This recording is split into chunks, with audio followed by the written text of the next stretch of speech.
Miyamiz xuddi огородga o'xshaydi.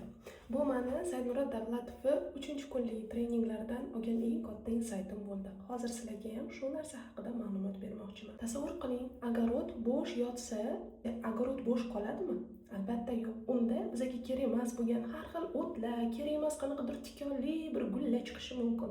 Bu narsa bo'lsa bizga hech qanaqa foyda bermaydi. Biz albatta ularni yulib tashlab, o'rniga boshqa gullarni bizga foydali bo'lgan narsalarni ekishimiz kerak bo'lar ekan. Bu joyda bizga kerakli bo'lgan daraxtlar, gullar yoki o'simliklar bu bizani yaxshi va foydali fikrlarimiz.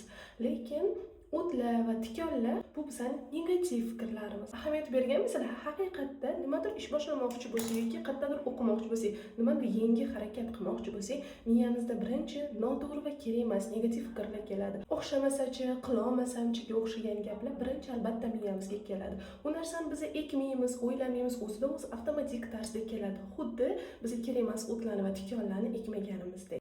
Lekin agar biz ularni pozitiv va kerakli, foydali fikrlarga o'tkazsak, albatta u bizga natija beradi. O'simliklarni sug'orib, unga o'xot qilib, o'g'itlar solgandek, foydali fikrlarni ham xuddi shunaqa sug'orib, uni o'xot qilib turish kerak. Bu narsalar, bunaqa o'xotlar qayerdan paydo bo'ladi va uni qanaqa qilish kerak?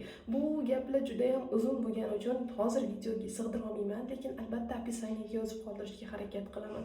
Albatta biz o'zimizga kerakli bo'lgan foydali fikrlarimizni o'stirib, miyamizda, ya'ni огородimizda bizga kerak emas bo'lgan negativ fikrlardan qutulishimiz kerak ekan. Sizlarga ham bu insight yoqdimi va qanaqa tushundinglar? Albatta kommentariyada o'zingizlarning fikringizni yozib qoldiringlar.